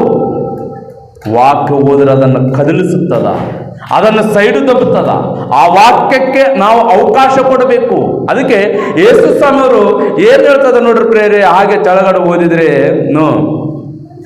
ಓದಮ್ಮ. ಸೀಮೋನು ಪೇತ್ರನು ಮೇಲೆ ಮೇಲೆ ಮೇಲೆ ಮೇಲೆ ಮೇಲೆ ಈ 33ನೇ ವಚನ ಏನಮ್ಮ, ಕ್ಷಮಿಸ್ರಿ, 33. ಇನ್ನ ಸ್ವಲ್ಪ ಕಾಲವೇ ನಿಮ್ಮ ಸಂಗಡ ಇರುತ್ತೇನೆ, ನನ್ನನ್ನು ಹುಡುಕುವಿರಿ, ಆದರೆ ನಾನು ಹೋಗುವಲ್ಲಿಗೆ ನೀವು ಬರಲಾರಿರಿ. ಎಷ್ಟು ಅದ್ಭುತ! ಸ್ವಲ್ಪ ಮಾತ್ರ ನಾನು ನಿಮ್ಮ ಜೊತೆಗಿರ್ತೀನಿ. ನೀವು ನನ್ನನ್ನು ಹುಡುಕುತ್ತೀರಿ, ಆಮೇಲೆ ನಾನು ನಿಮಗೆ ಸಿಗಲ್ಲ ಸಿಗಲ್ಲ ಸಿಗಲ್ಲ ಸಿಗಲ್ಲ ನಾನು ಸಿಕ್ಕಾಗೆ, ನಾನು ಹೇಳಿದಾಗೆ ನನ್ನ ಮಾತುಗಳು ನಿಮ್ಮ ಹೃದಯದಲ್ಲಿ ನಿಲುಕಡವಾಗಿರಬೇಕು. ಯಾಕಂದ್ರೆ ಭವಿಷ್ಯದಲ್ಲಿ ಪ್ರಪಂಚ ಚರಿತ್ರೆಯನ್ನು ತಿರುಗಾಕಬೇಕಂದ್ರೆ ನೀವೇ 12 ಜನರು ಅಂತೇಳಿ ಹೊಸ ಆಜ್ಞೆ ಕೊಟ್ಟಂಥ ಪ್ರೀತಿಯನ್ನು ಕಲಿಸಿಕೊಟ್ರೆ, ಆ ಪ್ರೀತಿಯನ್ನು ಆವರಿಸಿಕೊಂಡಿರುವಂಥ 12 ಜನ ಅಪೊಸ್ತಲರು ಇವತ್ತು ಪ್ರಪಂಚನ ತಿರುಗಿ ಬರದಾರ ಇಲ್ಲ ಹೇಳ್ರಿ? ಬರದಾರಿಲ್ಲ ರೀ? ಎಷ್ಟು ಕೋಟಿ ಜನರ ಕ್ರೈಸ್ತವರ ಬಾಯಲ್ಲಿ ಅವರ ವರ್ಣೆಯನ್ನು ವರ್ಣಿಸ್ತಿದ್ದರೆ ತುಂಬ ಅದ್ಭುತ ರೀ. ಪೇತ್ರರು ಒಂದು ವಿಧವಾದ ರೀತಿಯಲ್ಲಿ ಪ್ರೀತಿ ಮಾಡೋಣ, ಸ್ತೆಫೇನ ಒಂದು ವಿಧವಾದ ರೀತಿಯಲ್ಲಿ ಪ್ರೀತಿ ಮಾಡೋಣ, ಯಾಕೋಬನು ಒಂದು ವಿಧವಾದ ರೀತಿಯಲ್ಲಿ ಪ್ರೀತಿ ಮಾಡೋಣ. ಅವರೆಲ್ಲರೂ ಪ್ರೀತಿ, ಅವರ ಪ್ರಾಣವನ್ನು ತ್ಯಾಗ ಮಾಡುತ್ತಾ ಅವರನ್ನು ಸಾಯಿಸಿದ್ರು ಸಹ, ಹಿಂಸೆ ಪಡಿಸಿದ್ರು ಸಹ, ಬೈದ್ರು ಸಹ, ಏನು ಮಾಡಿದ್ರು ಸಹ ನಮ್ಮ ಪ್ರಾಣ ಅಲ್ಲ, ನೀವು ದೇವ್ರ ಮಕ್ಕಳಲ್ಲ, ಸಾಯಿಸ್ತಾರೆ ಅಷ್ಟೇ ತಾನೇ. ಆದರೆ ನಮ್ಮ ಪ್ರಭು ನಿಮಗೋಸ್ಕರ ಪ್ರಾಣ ತ್ಯಾಗ ಮಾಡಂತೇಳೋಣ ನಾವು ಪ್ರೀತಿಸುತ್ತೀವಿ. ನಮಗೆ ಕಲಿಸಿಕೊಟ್ಟಿದ್ದಂಥ ವಿಷಯ ಏನಂದ್ರೆ, ರೋಮಪುರದವ್ರು ಬರೆದ ಪತ್ರಿಕೆ ನೋಡ್ರಿ ಪ್ರೇರಾಗಿರುವಂಥ ದೇವ್ರ ಮಕ್ಕಳಿರ 13ನೇ ಅಧ್ಯಾಯ 18ನೇ ವಚನ ಅಂದುಕೊಳ್ಳುತ್ತೇನೆ. ನೋಡ್ರಿ ಪ್ರೇರೆ, ಯೇಸು ಸ್ವಾಮಿ ಅವರು ಕಲಿಸಿಕೊಟ್ಟಿರುವಂಥ ಪ್ರೀತಿನ ಹೀಗೋ ಅಪೊಸ್ತಲನಾದ ಪೌಲನಿಗೆ ಸಹ ಕಲಿಸಿಕೊಟ್ಟಿದ್ದಾನೆ ಪ್ರೇರೆ. ಅಪೊಸ್ತಲರು ಪೌಲನಿಗೆ ಸಹ ಕಲಿಸಿಕೊಟ್ಟಿದ್ದಾರೆ. ಆ ಪೌಲನ ಹೇಳುವಂಥ ಮಾತು ನೋಡ್ರಿ ಪ್ರೇರೆ, ಎಂತ ಮಾತಾಡ್ತದನ್ನು ನೋಡಿ ಪ್ರೇರಾಗಿರುವಂಥ ದೇವ್ರ ಮಕ್ಕಳಿರ. ಏನ್ ಹೇಳ್ತದ ಪ್ರೇರೆ? ಒಬ್ಬರನ್ನೊಬ್ಬರು ಪ್ರೀತಿಸಬೇಕೆಂಬ ಋಣ ಬಿಟ್ಟರೆ ಬೇರೆ ಯಾವ ಸಾಲವು ಇರಬಾರದು. ನೀನು ಎಷ್ಟು ದುಡ್ಡು ಸಾಲ ಕೊಟ್ಟರು ಸಹ ಪ್ರೀತಿ ಇಲ್ಲದೆ ಹೋದರೆ ವ್ಯರ್ಥ. ಇದು ನನ್ನ ಮಾತಲ್ಲ ಪ್ರೇರಿದು, ನಮ್ಮನ್ನು ಪ್ರೀತಿಸಿ ನಮಗಾಗಿ ನಮ್ಮ ಪ್ರಭು ಕಲಿಸಿಕೊಡುತ್ತದನ್ನು. ಇನ್ನೂ ಸ್ವಲ್ಪ ಸಮಯದಲ್ಲಿ ಶಿಲುಬೆಗೆ ಹಾಕ್ತಾನ, ಸಮಯ ಹತ್ತಿರ ಆಗಿದೆ, ಆದರೆ ಪ್ರೀತಿ ಕಲಿಸಿಕೊಡ್ತದನ. ಪ್ರೀತಿ ಎಂಬ ಋಣ ಬಿಟ್ಟರೆ ಬೇರೆ ಯಾವುದು ಸಾಲನೇ ಇರಬಾರದಂತ. ನೀವು ಒಬ್ಬರನ್ನೊಬ್ಬರು ಪ್ರೀತಿಸಬೇಕಂತ. ಒಂದು ವೇಳೆ ನಾವು ಪ್ರೀತಿಸದೆ ಹೋದರೆ ನಮಗೇನು ನಷ್ಟ ಹೇಳಿ? ಒಂದು ವೇಳೆ 12 ಜನರು ಶಿಷ್ಯರ ಐಕ್ಯತವಾಗಿದ್ದು 12 ಜನ ಒಬ್ಬರನ್ನೊಬ್ಬರು ಪ್ರೀತಿಸದೆ ಹೋದರೆ, ಅಪೊಸ್ತಲ ಕಾರ್ಯಗಳಲ್ಲಿ 1ನೇ ಅಧ್ಯಾಯದಲ್ಲಿ 3,000 ಜನರಿಗೆ ದೀಕ್ಷಾ ಸ್ನಾನ ಕೊಡ್ತಿದ್ರು. ಇವರು ಕೊಡ್ತಿದ್ರಾ? ಕೊಡ್ತಿದ್ದಿಲ್ಲ. ಮತ್ತೆ ಈಗ ಏನ್ ಮಾಡಬೇಕು ಅಂದ್ರೆ, ಅಪೊಸ್ತಲರ ಕೃತ್ಯಗಳಲ್ಲಿ 1ನೇ ಅಧ್ಯಾಯದಲ್ಲಿ 3,000 ಜನರಿಗೆ ನಾವು ಬಾಪ್ತಿಸಮ್ ದೀಕ್ಷಾ ಸ್ನಾನವನ್ನು ಕೊಡಬೇಕಂದ್ರೆ ನಮ್ಮ ದೋಷಗಳು, ನಮ್ಮ ಮನಸ್ಸುಗಳು ಅದ್ದಟ್ಟಿಗಿಟ್ಟು ವಾಕ್ಯದಲ್ಲಿ ಹೊಸ ಆಜ್ಞೆ ನಮ್ಮ ಪ್ರಭು ನಮಗೆ ಕೊಟ್ಟಿದ್ದಾನಲ್ಲ, ಈಗ ನಾವೇನು ಮಾಡಬೇಕು? ಅದನ್ನು ಸ್ವೀಕರಿಸಬೇಕು, ಅದನ್ನು ಪಾಟಿಸಬೇಕು. ಈ ಲೋಕದಲ್ಲಿರುವಂಥ ಪ್ರಪಂಚದಲ್ಲಿರುವಂಥ ಎಲ್ಲಾ ಪ್ರಜೆಗಳು ಇವರು ಯೇಸು ಕ್ರಿಸ್ತನ ಶಿಷ್ಯರು ಎಂದು ಗುರುತಿಸಬೇಕಂತೇಳಿ ಅನುಕೊಂಡು ಆ ಪ್ರೀತಿಗೆ ಮಾದರಿಯನ್ನು ತೋರಿಸುತ್ತಾ ಅಪೊಸ್ತಲ ಕಾರ್ಯಗಳಲ್ಲಿ ಎಷ್ಟು ಜನರು ಬಂದರೂ ಸಹ 3,000 ಜನರಿಗೆ ಅವರು ಏನು ಮಾಡಿದ್ರು? ಉಪದೇಶ ಮಾಡುತ್ತಾ ಯೇಸು ಕ್ರಿಸ್ತನ ನಾಮದಲ್ಲಿ, ಪವಿತ್ರಾತ್ಮನ ಹೆಸರಿನಲ್ಲಿ, ತಂದೆಯಾದ ದೇವರ ಹೆಸರಿನಲ್ಲಿ ದೀಕ್ಷಾ ಸ್ನಾನವನ್ನು ಮಾಡಿಸಿಬಿಟ್ರು. ಅಂದರೆ ಇಲ್ಲಿ ನಮಗೆ ಅರ್ಥ ಆಗುವಂಥ ವಿಷಯ ಏನಂದರೆ, ನಾವು ಇನ್ನೊಬ್ಬರನ್ನ ಕಾಪಾಡಬೇಕಂದರೆ ನಮ್ಮಲ್ಲಿ ಪ್ರೀತಿ ಇರಬೇಕು. ನಾವೇ ಪ್ರೀತಿಸಿಕೊಳ್ಳದೆ ಹೋದರೆ ಇನ್ನೊಬ್ಬರಿಗೆ ಪ್ರೀತಿ ಬಗ್ಗೆ ಏನು ಹೇಳ್ತೀವಿ? ಹೇಳಕ್ಕಾಗ್ತದ? ಪ್ರೀತಿ ಇಲ್ಲದೆ ಹೋದರೆ ಏನು ಉಪಯೋಗ ಇಲ್ಲ ಪ್ರೇರೆ. ಅದಕ್ಕಾಗಿ ಪೌಲನು ಹೇಳ್ತಾ ಇದ್ದಾನೆ, ಏನು ಹೇಳ್ತಾ ಇದ್ದಾನೆ ಅಂದರೆ, ಎಲ್ಲವೂ ಇದ್ದುಕೊಂಡು ನನ್ನ ಹತ್ರ ಪ್ರೀತಿ ಇಲ್ಲದೆ ಹೋದರೆ ನಾನು ವ್ಯರ್ಥನೇ, ಯಾವ ಕೆಲಸಕ್ಕೆ ಬಾರದವನು. ಅಂದರೆ ಪ್ರೀತಿ ಇರಬೇಕು.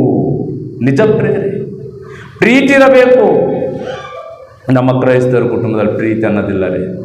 ನಿಜ, ಭಾಳ ನಾವು ಉತ್ತಮ ಸತ್ಯವನ್ನು ತಿಳಿದಂಥವ್ರು ಏನ್ರಿ. ಪ್ರೀತಿ ಹೊರಗಿನವರಿಗೆ ತೋರಿಸೋದು ಹೋದರೆ ಪರವಾಗಿಲ್ಲ, ಹೋಗಲಿ ತಮ್ಮ ಮನೆಗಳಲ್ಲಿ ಏನಾದರೂ ಪ್ರೀತಿ ತೋರಿಸ್ತಾರಾ? ವಾಕ್ಯ ಏನು ಹೇಳ್ತದ ಗೊತ್ತ ಪ್ರೇರೆ? ಕೊಲೆಸಿದವರು ಬರೆದ ಪತ್ರಿಕೆ 3ನೇ ಅಧ್ಯಾಯ ತೆಗಿರಿ ಪ್ರೇರೆ, ಎಷ್ಟು ಅದ್ಭುತವಾಗಿರ್ತದೆ ನೋಡ್ರಿ ಪ್ರೇರೆ. ಕೊಲೆಸಿದವರು ಬರೆದ ಪತ್ರಿಕೆ 3ನೇ ಅಧ್ಯಾಯ 19ನೇ ವಚನವನ್ನು ನಾವು ಓದಿಕೊಳ್ಳೋಣ ಪ್ರೇಯರಾಗಿದ್ದೇವ್ರ ಮಕ್ಕಳಿರ. ಪುರುಷರೇ ಏನು ಹೇಳ್ತದನ್ರಿ ವಾಕ್ಯ ಏನ್ರಿ? ಶಿಷ್ಯರಿಗೆ ಯೇಸು ಸ್ವಾಮಿ ಅವರು ಕಲಿಸಿಕೊಟ್ರೆ, ಪೌಲವರು ಪ್ರೀತಿ ಕುರಿತು ತುಂಬ ಅದ್ಭುತವಾದ ರೀತಿಯಲ್ಲಿ ಮಾತಾಡ್ಕೊಂಡು ಬಂದನು. 1ನೇ ಕೊರಿಂಥಿ 2ನೇ ಕೊರಿಂಥದವರದಲ್ಲಿ ಏನ್ರಿ, 1ನೇ ಕೊರಿಂಥದವರು ಬರೆದ ಪತ್ರಿಕೆಯಲ್ಲಿ 14ನೇ ಅಧ್ಯಾಯ 1ನೇ ವಚನದಲ್ಲಿ ಏನು ಹೇಳ್ತಾನ? ಮೊದಲು ನೀವು ಒಬ್ಬರನ್ನೊಬ್ಬರು ಪ್ರೀತಿಸಬೇಕು, ಇದು ದೇವರ ಆಜ್ಞೆ, ಮೊದಲನೇ ಬೋಧ ಅಂತ ಹೇಳ್ತಾ ಇಲ್ಲಿ ಬಂದು ಏನು ಹೇಳ್ತದಾನಂದ್ರೆ, ಆ ಕುಟುಂಬಗಳನ್ನು ಹೇಗೆ ಕಟ್ಟುತ್ತಾ ಇದ್ದಾನಂದ್ರೆ ಪ್ರೇರೆ, ತುಂಬ ಅದ್ಭುತವಾದಂಥ ವಿಷಯ. ನಾವು ಸಹ ಪ್ರೀತಿ ಕಲ್ಕೊಳ್ಳಬೇಕಾದಂಥ ಪ್ರಾಮುಖ್ಯವಾದಂಥ ವಿಷಯ. ಪುರುಷರೇ, ನೀವು ನಿಮ್ಮ ಹೆಂಡತಿಯರನ್ನು ಪ್ರೀತಿಸಿರಿ. ಏನ್ರಿದು? ಹೆಂಡತಿಯರನ್ನು ಪ್ರೀತಿಸಬೇಕು ಪುರುಷರು ಹೇಳಿ. ಈ ಮಾತು ಪೌಲವರು ಯಾಕೆ ಹೇಳ್ತಾ ಇದಾರ? ಹೆಂಡತಿಯರನ್ನು ಪ್ರೀತಿಸು ಅಂತೇಳಿ.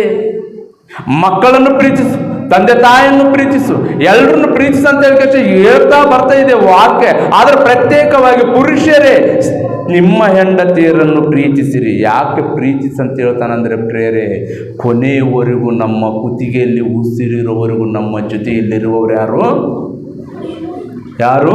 ನಮ್ಮ ಹೆಂಡತಿಯರೇ. ಮಕ್ಕಳ ಮಧ್ಯದಲ್ಲಿ ಕೈ ಕೊಟ್ಟು ಹೋಗ್ತಾರೆ, ಮಕ್ಕಳ ಮಧ್ಯದಲ್ಲಿ ದೂರ ಆಗೋಗ್ಬಿಡ್ತಾರೆ.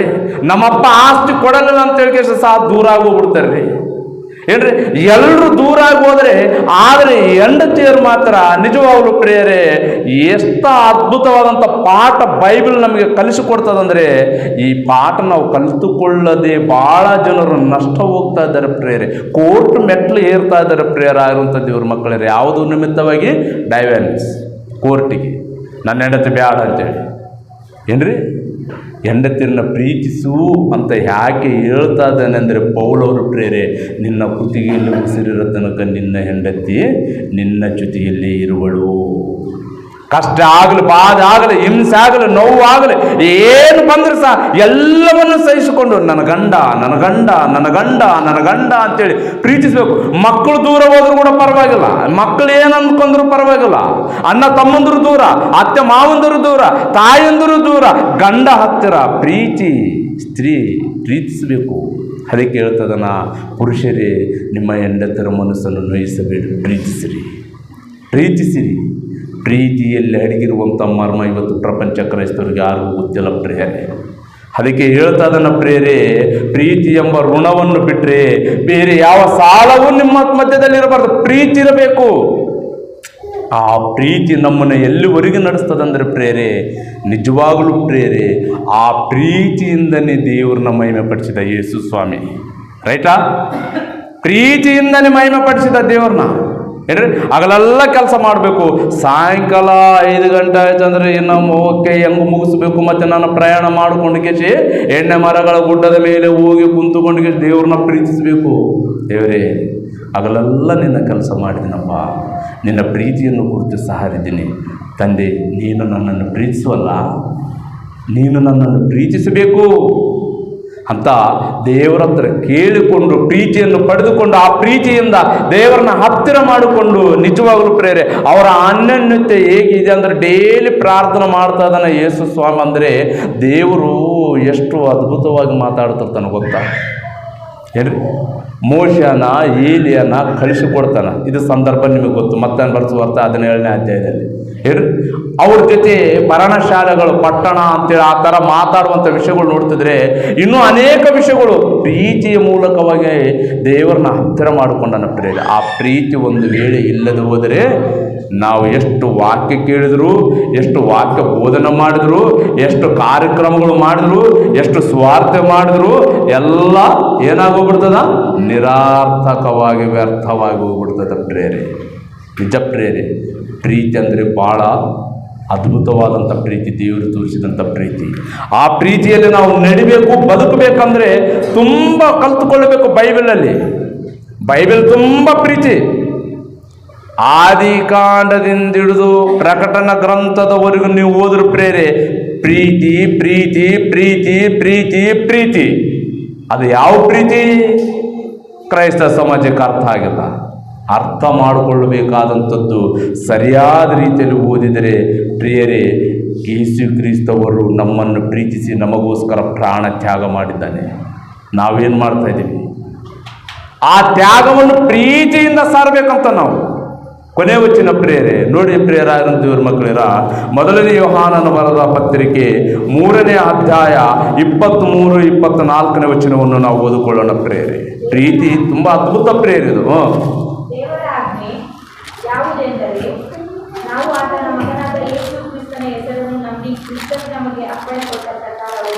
ನೋಡಿ ಪ್ರೇರೆ, ಅಂತ ಒಂದು ಅದ್ಭುತವಾದಂಥ ವಿಷಯ ಹೇಳ್ತಾ ಇದನು. ನೀವು ಓದಮ್ಮ. ಆತನ ಆಜ್ಞೆಗಳನ್ನು ಕೈಕೊಂಡು ನಡೆಯುವವನು ಆತನಲ್ಲಿ ನೆಲೆಗೊಂಡಿರುತ್ತಾನೆ. ಸಾಕಮ್ಮ. ದೇವರ ಆಜ್ಞೆ ಯಾವುದೆಂದರೆ ನಾವು ಆತನ ಮಗನಾದ ಯೇಸು ಕ್ರಿಸ್ತನ ಹೆಸರನ್ನು ನಂಬಿ ಕ್ರಿಸ್ತನು ನಮಗೆ ಅಪ್ಪಣೆ ಕೊಟ್ಟ ಪ್ರಕಾರ ಏನು ಕೊಟ್ಟನ ಅಪ್ಪಣೆ ಹೇಳ್ರಿ? ಏನು ಕೊಟ್ಟಿದ್ದಾನೆ ನಮಗೆ ಅಪ್ಪಣೆ? ಕ್ರಿಸ್ತನ ನಂಬಿದವರ ನಂಬಲಾರದವರು ನಾವು ಹೇಳ್ರಿ? ನಂಬಿದವರಾಗಿರುವವರು ನಮಗೆ ಏನು ಕೊಟ್ಟನ ಅಪ್ಪಣೆ? ಕ್ರಿಸ್ತು ಯೇಸು ಸ್ವಾಮಿ ಅವರು ನಮಗೆ ಏನು ಅಪ್ಪಣೆ ಕೊಟ್ಟಿದ್ದಾನೆ ನೋಡಿದ್ರೆ ಪ್ರೇರೆ ಎಷ್ಟು ಅದ್ಭುತವಾಗಿ ಹೇಳ್ತಿದ್ದಾನೆ ಪ್ರೇರೆ. ದೇವರ ಆಜ್ಞೆ ಯಾವುದೆಂದರೆ ನಾವು ಆತನಂದರೆ ದೇವರ ಮಗನಾದ ಯೇಸು ಕ್ರಿಸ್ತನ ಹೆಸರನ್ನು ನಂಬಿ ಕ್ರಿಸ್ತನ ನಮಗೆ ಅಪ್ಪಣೆ ಕೊಟ್ಟ ಪ್ರಕಾರ ಒಬ್ಬರನ್ನೊಬ್ಬರು ಪ್ರೀತಿಸಬೇಕೆಂಬುದೇ ಇದು ಅಪ್ಪಣೆ ಕೊಟ್ಟಾಗ. ನೀವು ಪ್ರೀತಿಸಿರಿ, ಒಬ್ಬರನ್ನೊಬ್ಬರು ಮೊದಲು ಪ್ರೀತಿಸಿರಿ. ಯಾಕೆ ಪ್ರೀತಿಸಬೇಕಂದ್ರೆ ನಾವು ಕಟ್ಟಬೇಕು, ಭವಿಷ್ಯತ್ತು ಭಾಳ ಇದೆ. ಯಾಕೆ ಪ್ರೀತಿಸಬೇಕಂದ್ರೆ ದೇವರಿಗೆ ಒಳಗಾಗಬೇಕು, ದೇವರ ಆಜ್ಞೆಗಳಿಗೆ ಒಳಗಾಗಬೇಕು. ಯಾಕೆ ಒಳಗಾಗಬೇಕು ಅಂತಂದರೆ ನಮಗೆ ಕೆಲಸ ಒಪ್ಪಿಸಿಕೊಟ್ಟನ. ಏನು ಕೆಲಸ ಒಪ್ಪಿಸಿಕೊಟ್ಟನ? ಎಂಥ ಕೆಲಸ ಒಪ್ಪಿಸಿಕೊಟ್ಟನ? ನಾವು ಏಗ್ಯರೆಂದು ನಮ್ಮನ್ನು ಆರಿಸಿಕೊಂಡನ. ಏಗ್ಯರಂತ ಆ ಕೊಲಿಸಿ ಬರೆದ ಪತ್ರಿಕೆಯಲ್ಲಿ ನೀರ್ತಂದು ಪ್ರೇರೆ ಆ ಮಾತು ಓದ್ಕೊಳ್ಳೋಣ ಪ್ರೇರೆ. ಅದೊಂದು ಓದ್ಕೊಂಡು ಕೇಸಿ ಮುಗಿಸೋಣ. ಏನಂತ ಹೇಳ್ತದನಂದ್ರೆ ಪ್ರೇರೆ,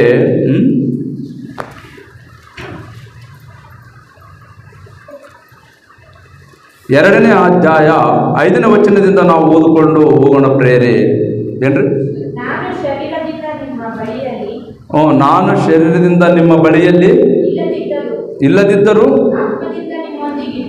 ಆತ್ಮದಿಂದ ನಿಮ್ಮೊಂದಿಗಿದ್ದು ನೀವು ಕ್ರಮವಾಗಿ ನಡೆಯುವುದನ್ನು, ಕ್ರಿಸ್ತನ ನಂಬಿಕೆಯಲ್ಲಿ ದೃಢವಾಗಿ ನಿಂತಿರುವುದನ್ನು ನೋಡಿ ಸಂತೋಷ ಪಡುತ್ತೇನೆ. ಆದುದರಿಂದ ನೀವು ಕರ್ತನಾದ ಯೇಸುವೆಂಬ ಕ್ರಿಸ್ತನನ್ನು ಅಂಗೀಕರಿಸಿದಂತೆಯೂ ಆತನಲ್ಲಿದ್ದವರಾಗಿ ನಡೆದುಕೊಳ್ಳಿರಿ. ಆತನಲ್ಲಿ ಬೇರೂರಿಕೊಂಡ ಭಕ್ತಿ ವೃದ್ಧಿಯನ್ನು ಹೊಂದಿ ನಿಮಗೆ ಬೋಧಿಸಲ್ಪಟ್ಟಂಥ ಉಪದೇಶದ ಪ್ರಕಾರವೇ ಕ್ರಿಸ್ತನ ನಂಬಿಕೆಯಲ್ಲಿ ನೆಲೆಗೊಂಡು ದೇವರಿಗೆ ಹೆಚ್ಚೆಚ್ಚಾಗಿ ಸೂತ್ರ ಮಾಡುವವರಾಗಿರಬೇಕು ಅಂತ ಹೇಳ್ತದನ ಪ್ರೇರೆ. ಅಲ್ಲಿ ಏನಿರ್ತದಂದ್ರೆ ಪ್ರೇರ, ಸೈಂಟನು ನಿಮ್ಮನ್ನು ಪ್ರತ್ಯೇಕವಾಗಿ ಕರೆದನಂತ ಹೇಳೈತೆ. ಸುವಾರ್ತೆ ನಿಮಿತ್ತವಾಗಿ, ಸುವಾರ್ತೆಗೋಸ್ಕರ ನಿಮ್ಮನ್ನು ಪ್ರತ್ಯೇಕವಾಗಿ ಆರಿಸಿಕೊಂಡನಂತೇಳಿ ಬರೆಯಲ್ಪಟ್ಟಿರ್ತದ ಪ್ರೇರೆ. ವಚನ ನೆನಪಾಗ್ತಾ ಇಲ್ಲ ನಮಗೆ. ನಿಜವಾಗ್ಲೂ ಪ್ರೇರೆ, ಒಳ್ಳೆ ಮಾತು ಪ್ರೇರೆ. ಆ ಮಾತನ್ನು ಓದಿಕೊಂಡ್ರೆ ಬಹಳ ತುಂಬ ದುಃಖ ಆಗುತ್ತದೆ ಪ್ರೇರೆ. ಯಾಕಂತಂದರೆ ನಾವು ಏಗ್ಯರೆಂದು ನಮ್ಮನ್ನು ಆರಿಸಿಕೊಂಡು ಆತನ ಸುವಾರ್ತೆಯನ್ನು ಸಾರಲ್ಪಡ್ಬೇಕಂತೇಳಿ ದೇವರ ಉದ್ದೇಶ. ಆದರೆ ಆ ಯೋಗ್ಯವಾದಂಥ ಕೆಲಸಕ್ಕೆ ನಮ್ಮನ್ನು ಒಯ್ಯಲ್ಪಡ್ಬೇಕಂದ್ರೆ ನಾವು ಬದಲಾಗಬೇಕಾದದ್ದು ಬಹಳ ಪ್ರಾಮುಖ್ಯ. ಪ್ರೀತಿ ಕೆಲಸ ಮಾಡಬೇಕಲ್ಲ. ನಾವು ಕೆಲಸ ಮಾಡಬೇಕಂದ್ರೆ ಪ್ರೀತಿಯಲ್ಲಿ ನಡೆಯುವವರಾಗಿರ್ಬೇಕು. ಸಮಾಧಾನ, ಪ್ರೀತಿಗಿರುವಂಥ ಸಮಾಧಾನ ಬೇರೆ ಯಾವುದಕ್ಕೂ ಇಲ್ಲ ಪ್ರೇರೆ. ಪ್ರೀತಿಗಿರುವಂಥ ತಾಳ್ಮೆ ಬೇರೆ ಯಾವುದಕ್ಕೂ ಇಲ್ಲ. ಆ ಪ್ರೀತಿ, ಆ ಒಂದು ಸಮಾಧಾನ, ಒಂದು ಸಾಹಸ, ಆ ಒಂದು ತಾಳ್ಮೆ ಇರುವುದರಿಂದನೇ ಕ್ರಿಸ್ತನು ಕಲ್ವರ ಶಿಲುವೆ ಮೇಲೆ ಎಂತೆಂಥ ಏಟುಗಳು ತಡ್ಕೊಂಡನಿಲ್ಲ ರೀ. ಎಷ್ಟು ಗಾಯಗೊಂಡಿದ್ದಾನೆ. ಅದು ಯಾರಿಗೋಸ್ಕರ ಅಂದರೆ ನಮ್ಮ ಮೇಲಿರುವಂಥ ಪ್ರೀತಿ. ನಾವು ಒಬ್ರಿಗೊಬ್ರು ಪ್ರೀತಿಸಿಕೊಳ್ಳಬೇಕು. ಆ ಪ್ರೀತಿಯನ್ನು ಇನ್ನೊಬ್ಬರಿಗೆ ಸಾರಬೇಕಂದ್ರೆ ನಾವು ಏಗ್ಯರಾಗಿ ಕಾಣಬೇಕು. ಏಗ್ಯತೆ ಇಲ್ಲದೆ ಹೋದರೆ ನಾವು ದೇವರ ಸೇವೆಗೆ ನಾವು ಪ್ರತ್ಯಕ್ಷವಾಗಿ ಬರುವಂಥವರಲ್ಲ ಪ್ರೇರಾಗಿರುವಂಥ ದೇವರ ಮಕ್ಕಳಿರ. ದೇವರು ನಮ್ಮನ್ನು ಪ್ರತ್ಯೇಕವಾಗಿ ಆರಿಸಿಕೊಂಡನ. ನಿಜ ಪ್ರೇರೆ. ಯಾವುದರ ನಿಮಿತ್ತವಾಗಿ ಅಂದರೆ ಆತನ ಕೆಲಸ ಮಾಡುವವರಾಗಿ ಆರಿಸಿಕೊಂಡಿದ್ದಾನೆ ಪ್ರಿಯರೇ. ನಾವೆಲ್ಲರೂ ಪ್ರೀತಿಯಲ್ಲಿ ಬದುಕುವವರಾಗಿರ್ಬೇಕೆಂಬುದೇ ದೇವರ ಉದ್ದೇಶ. ಅದಕ್ಕೆ ಯೇಸು ಸ್ವಾಮಿ ಅವರು ಹೇಳ್ತಾರ, ನಾನು ನಿಮಗೆ ಹೊಸ ಆಜ್ಞೆ ಕೊಡ್ತಾನೆ. ಆ ಆಜ್ಞೆ ಯಾವುದಂದರೆ ನೀವು ಒಬ್ಬರನ್ನೊಬ್ಬರು ಪ್ರೀತಿಸಬೇಕು. ನೀವು ಪ್ರೀತಿಸುವಂಥ ವಿಧವನ್ನು ನೋಡಿ ಲೋಕದವರು ಇವರು ನನ್ನ ಶಿಷ್ಯರೆಂದು ಗುರುತಿಸಬೇಕು. ಅಂದರೆ ಯೇಸು ಕ್ರಿಸ್ತನ ಶಿಷ್ಯರಂತೇಳಿ ನಾವು ಲೋಕದವರು ಕಾಣಬೇಕಂದ್ರೆ ನಮ್ಮ ಹತ್ರ ಎಂಥ ಪ್ರೀತಿ ಇರಬೇಕು ಪ್ರಿಯರೇ. ದೇವರಲ್ಲಿರುವಂಥ ಪ್ರೀತಿ ಯೇಸುವಿನ ಹತ್ರ ಇದೆ. ಯೇಸುವಿನಲ್ಲಿರುವಂಥ ಪ್ರೀತಿ ನಮ್ಮಲ್ಲಿ ಬರಬೇಕು. ಆ ಪ್ರೀತಿ ಇದ್ರೇ ಎಂಥ ಕೆಲಸ ಆದರೂ ನಾವು ಮಾಡ್ತೀವಿ ಪ್ರೇರೆ. ಇಲ್ಲದೆ ಹೋದರೆ ನಾವೇನು ಉಪಯೋಗಿಸ್ತಾರಲ್ಲ ಪ್ರೇರೆ. ಕಣ್ಣು ಮುಚ್ಚಿರಿ. ಇನ್ನೂ ಉಳಿದಂಥ ಸಮಯದಲ್ಲಿ ಸಾರವರು ಮಾತಾಡ್ತಾರೆ. ಪ್ರಾರ್ಥನೆ ಮಾಡ್ಕೊಳ್ಳೋಣ. ಸರ್ವೋನ್ನತನೇ, ಮೋಹೋನ್ನತನೇ, ನಮ್ಮನ್ನು ಪ್ರೀತಿಸಿ ಪ್ರೇಮಿಸಿ ನಮಗೋಸ್ಕರ ತಂದೆ ನಿಮ್ಮ ಮಗನಾಗಿರುವಂಥ ಯೇಸು ಕ್ರಿಸ್ತನನ್ನು ಈ ಲೋಕಕ್ಕೆ ಕಳಿಸಿಕೊಟ್ಟು ಆತನ ಮುಖಾಂತರವಾಗಿ ನಮಗೆ ರಕ್ಷಣಾ ಮಾರ್ಗವನ್ನು ತೋರಿದ್ದಕ್ಕಾಗಿ ನಿಮಗೆ ಹೃದಯಪೂರ್ವಕವಂಥ ವಂದನೆಗಳು, ಕೃತಜ್ಞತೆಗಳು, ಸ್ತುತಿ ಸ್ತೋತ್ರಗಳನ್ನು ಸಲ್ಲಿಸ್ತದನಪ್ಪ ತಂದೆ. ಹೌದು ದೇವ, ಎಲ್ಲೋ ಹುಟ್ಟಿ ಎಲ್ಲೋ ಬೆಳೆದಿರುವಂಥ ನಮಗಳನ್ನು ನಿಮ್ಮ ವಾಕ್ಯದ ಮೂಲಕವಾಗಿ ಈ ರೀತಿಯಾಗಿ ಸೇರಿಕೊಂಡು ನಾವೆಲ್ಲರೂ ಒಬ್ಬ ತಂದೆಯಾದ ದೇವರ ಮಕ್ಕಳು, ನಾವು ಒಬ್ಬರನ್ನೊಬ್ಬರು ಪ್ರೀತಿಸಬೇಕೆಂಬ ತಂದೆ ಉತ್ಸಾಹವನ್ನು ವಾಕ್ಯದ ಮೂಲಕವಾಗಿ ನಮಗೆ ತಿಳಿಪಡಿಸ್ತಾ ಬಂದದಕ್ಕಾಗಿ ನಿಮಗೆ ವಂದನೆಗಳನ್ನು ಸಲ್ಲಿಸ್ತದೆ. ಹೌದು ದೇವ, ಈ ವಾಕ್ಯದ ನಿಮಿತ್ತವಾಗಿ, ಈ ಒಂದು ಕಾರ್ಯಕ್ರಮದ ನಿಮಿತ್ತವಾಗಿ ಪ್ರಯಾಸಪಟ್ಟಿರುವಂಥ ನಿಮ್ಮ ಮಕ್ಕಳನ್ನು ನೀವು ಜ್ಞಾಪಕ ಮಾಡಿಕೊಳ್ಳಿ. ಹೌದು ದೇವ, ಸೋದರರಿದ್ದಾರೆ, ಸಿಸ್ಟರವರಿದ್ದಾರೆ ತಂದೆ, ಅವರಿಗೆ ಬರಬೇಕಂತ ಪ್ರತಿಫಲವನ್ನು ದಯಪಾಲಿಸ್ತೀರಿ. ಅವರ ಕುಟುಂಬಗಳನ್ನು ತಂದೆ ಆ ಕುಟುಂಬಗಳಿಗೆ ನೀನು ಯಜಮಾನನಾಗಿದ್ದು, ಗುರುವಾಗಿದ್ದು, ದೈವವಾಗಿದ್ದು, ಅಭಿವೃದ್ಧಿಪಡಿಸುತ್ತಾ, ಬಲಪಡಿಸುತ್ತಾ ತಂದೆ, ಯಾವಾಗಲೂ ನಿಮ್ಮ ಪ್ರೀತಿಯಲ್ಲಿ ನಡೆಸುವಂಥ ಅವಕಾಶವನ್ನು ಮಾಡಿಕೊಡ್ರಿ ತಂದೆ ನಿಮ್ಮ ಮಕ್ಕಳಿಗೆ. ಹೌದು ದೇವ, ನಿನ್ನೆನಿಂದ ನಮ್ಮನ್ನು ತಂದೆ ನಿಮ್ಮ ಮಗನಾಗಿರುವಂಥ ರಾಜು ಅವರು ಕುಟುಂಬದಲ್ಲಿ ಸೇರಿಕೊಂಡು ತಂದೆ ನಿಮ್ಮ ಒಂದು ಕಾರ್ಯಕ್ರಮದ ನಿಮಿತ್ತವಾಗಿ ಎಷ್ಟು ಪ್ರಯಾಸಪಟ್ಟಿದ್ದನ್ನು ನಿಮಗೆ ಚೆನ್ನಾಗಿ ಗೊತ್ತುಂಟು ತಂದೆ. ಆತನನ್ನು ಜ್ಞಾಪಕ ಮಾಡಿಕೊಳ್ಳ್ರಿ, ಆತನು ಕೊಟ್ಟಿರುವಂಥ ಪತ್ನಿಯನ್ನು ಜ್ಞಾಪಕ ಮಾಡಿಕೊಳ್ಳ್ರಿ, ಅವರಿಬ್ಬರನ್ನು ಪ್ರೀತಿಸಿ ಅವರು ಕೊಟ್ಟಿರುವಂಥ ಮಕ್ಕಳನ್ನು ನೀವು ಜ್ಞಾಪಕ ಮಾಡಿಕೊಳ್ಳ್ರಿ ತಂದೆ. ಅವರ ತಂದೆ ತಾಯಿ ಬಂಧು ಬಳಗದವರು ಎಲ್ಲರೂ ನಿಮ್ಮ ಒಂದು ಕೃಪದಲ್ಲಿಟ್ಕೊಂಡು ಆಶೀರ್ವಾದಿಸಿ ತಂದೆ, ಅವರು ಬರಬೇಕಾದಂಥ ಪ್ರತಿಫಲವನ್ನು ದಯಪಾಲಿಸಿರಿ ತಂದೆ. ಹೌದು ದೇವ, ನಿನ್ನೆಟ ದಿನದಲ್ಲಿ ತಂದೆ ನಿಮ್ಮ ಮಗನಾಗಿರುವಂಥ ನಮ್ಮ ಆತ್ಮೀಯ ಸೋದರನಾಗಿರುವಂಥ ಸಾಯಂಕಾಲ ವೇಳೆ ಸಮಯದಲ್ಲಿ ತಂದೆ ಕೀರ್ತನೆ ಬರ್ತಡೆ ಒಂದು ಸಂದರ್ಭ ಅಂಗವಾಗಿ ತಂದೆ ಆ ಒಂದು ಗ್ರಾಮಕ್ಕೆ ನಿಮ್ಮ ಮಾತುಗಳನ್ನು ತಿಳಿಸಿದ್ದಾನೆ. ಆ ಕುಟುಂಬನ ಕೂಡ ಜ್ಞಾಪಕ ಮಾಡಿಕೊಂಡ್ರು ತಂದೆ. ಯೋಹಾನ ಪತ್ನಿಯನ್ನು, ಅವರು ಕೊಟ್ಟಿರುವಂಥ ಮಕ್ಕಳನ್ನು ತಂದೆ, ಅವರು ಬಂಧು ಬಳಗದವರನ್ನು, ತಂದೆ ತಾಯಿದವರನ್ನು, ಅವರೆಲ್ಲರೂ ನೀವು ಜ್ಞಾಪಕ ಮಾಡಿಕೊಂಡು ಅವ್ರನ್ನ ಬರಬೇಕಂತ ಪ್ರತಿಫಲವನ್ನು ದಯಪಾಲಿಸಿ ನಡೆಸಿರಿ ತಂದೆ. ಹಾಗೆ ಬರ್ತಡೆಯನ್ನು ಆಚರಣೆ ಮಾಡಿಕೊಂಡಿರುವಂಥ ನಿಮ್ಮ ಕುಮಾರ್ತೆಯನ್ನು ನಿನ್ನ ಕೈಗೊಪ್ಪಿಸ್ಕೊಡ್ತಿದ್ದೀನಿ. ಒಳ್ಳೆ ಆರೋಗ್ಯ ಆಯುಷ್ಯನ್ನು ಕೊಡ್ರಿ ತಂದೆ. ಹೌದು ದೇವ, ಮತ್ತು ಈ ಒಂದು ಕಾರ್ಯಕ್ರಮಕ್ಕೆ ಸಹಕರಿಸಿದಂಥ ಮನೋಹರ್ ಬ್ರದರ್ ತಂದೆ, ಯೇಸುದಾಸ್ ಬ್ರದರ್ ಅವರು ಮತ್ತು ಕುಶಲ್ ಬ್ರದರ್ ಅವರ ಕುಟುಂಬಸ್ಥರನ್ನು ಜ್ಞಾಪಕ ಮಾಡಿಕೊಡ್ರಿ ತಂದೆ. ಅವರನ್ನು, ಅವರ ಪತ್ನಿಯನ್ನು, ಅವರ ಮಕ್ಕಳನ್ನು ತಂದೆ, ಮನೋಹರ್ ಬ್ರದರ್ ಅವರನ್ನು, ಅವರ ಕುಟುಂಬಸ್ಥರನ್ನು ತಂದೆ, ಅವರ ಮಕ್ಕಳನ್ನು ಎಲ್ಲರೂ ನೀವು ಜ್ಞಾಪಕ ಮಾಡಿಕೊಂಡು ಹೆಸರಾಗಿ ಆಶೀರ್ವಾದಿಸಿ ತಂದೆ. ಅವರೆಷ್ಟು ಪ್ರಯಾಸ ಪಡ್ತಾ ಇದ್ದಾರೆ ನಿಮ್ಮ ಮಾತುಗಳನ್ನು ತಿಳಿಸುವುದಕ್ಕೆಂಬುದು ನಿಮಗೆ ಚೆನ್ನಾಗಿ ಗೊತ್ತುಂಟು ತಂದೆ. ಅವರೆಲ್ಲರೂ ಕುಟುಂಬಕ್ಕೂ ನೀವು ಜೊತೆಗಾರನಾಗಿದ್ದು ನಡೆಸಬೇಕಂತೇಳಿ ಕೇಳಿಕೊಳ್ಳುತ್ತಾ, ಹಾಗೆ ಸಿಸ್ಟರ್ ಸುಜಾತ ಅವ್ರಿಗೋಸ್ಕರ ಪ್ರಾರ್ಥಿಸ್ತಾರೆ ತಂದೆ. ಹೌದು ದೇವ, ಕಷ್ಟದಲ್ಲಿ ಬಾಧದಲ್ಲಿ ಏನು ಇದ್ದರೂ ಸಹ ತಂದೆ, ನಿಮ್ಮ ಸೇವೆ ನಿಮಿತ್ತವಾಗಿ, ನಿಮ್ಮ ಕೆಲಸದ ನಿಮಿತ್ತವಾಗಿ, ವಾಕ್ಯದ ನಿಮಿತ್ತವಾಗಿ ತಂದೆ, ಕುಟುಂಬವನ್ನು ಸೇರಿಕೊಂಡು ಕೇಶಿ ಇನ್ನೂ ಅನೇಕರ ವಾಕ್ಯವನ್ನು ತಿಳಿಸುತ್ತಾ ನಿಮ್ಮ ಸನ್ನಿಧಾನಕ್ಕೆ ಬರುವಂಥ ನಿಮ್ಮ ಕುಮಾರ್ತೆಯನ್ನು ಜ್ಞಾಪಕ ಮಾಡಿಕೊಳ್ಳ್ರಿ. ಆಯಮ್ಮ ಕೊಟ್ಟಿರುವಂಥ ಮಕ್ಕಳನ್ನು, ಆಯಮ್ಮನ್ನು ಒಳ್ಳೆ ಆರೋಗ್ಯ ಆಯುಷ್ಯನ್ನು ಕೊಟ್ಟು ತಂದೆ, ನಿಮ್ಮ ಒಂದು ಕೃಪೆ ಮೂಲಕ ತಂದೆ, ನಿಮ್ಮ ಒಂದು ದಯ ಕನಿಕರವನ್ನು ದಯಪಾಲಿಸಿ ತಂದೆ, ನಿಮ್ಮ ಒಂದು ಸತ್ಯವಾದ ಮಾರ್ಗದಲ್ಲಿ ನಡೆದು ತಂದೆ, ಈ ಒಂದು ಬೀದರ ಪಟ್ಟಣದಲ್ಲಿ ಇವರೆಲ್ಲರೂ ಬೆಳಕಾಗಿ ನಿಂತು ಒಂದು ಸಭೆಯನ್ನು ಕಟ್ಟಿಕೊಂಡು ನಿಮ್ಮನ್ನು ಮಹಿಮೆ ಪಡಿಸುವಂಥ ಮಕ್ಕಳಾಗಿರೋದಕ್ಕೆ ಸಹಾಯ ಮಾಡಬೇಕಂತೇಳಿ ಕೇಳಿಕೊಳ್ಳುತ್ತಾ, ಮತ್ತು ಮುಂದೆ ನಮ್ಮೆಲ್ಲರಿಗೂ ದೈವ ಸಂದೇಶವನ್ನು ಹಂಚಿಕೊಡುವಂಥ ಇಮಾನುವೇಲ್ ಸಾರ್ ಅವರನ್ನು ಕೂಡ ನೀವು ಜ್ಞಾಪಕ ಮಾಡಿಕೊಳ್ಳ್ರಿ ತಂದೆ. ಸಮಯೋಚಿತವಂಥ ಜ್ಞಾನವನ್ನು ದಯಪಾಲಿಸಿ ನಮ್ಮೆಲ್ಲರೂ ಅವಶ್ಯಕತೆ ಇರುವಂಥ ಮಾತುಗಳನ್ನು ತಿಳಿಪಡಿಸ್ತಾರೆ ಅಂತೇಳಿ ನಂಬುತ್ತಾ ಈ ಒಂದು ಪ್ರಾರ್ಥನೆ ಯೇಸುವಿನ ಹೆಸರಿನಲ್ಲಿ ಕೇಳಿ ಬೇಡಿಕೊಳ್ಳುತ್ತದೆ. ನಮ್ಮ ಪರಲೋಕದಲ್ಲಿರುವ ನಮ್ಮ ತಂದೆ, ಆಮೆನ್.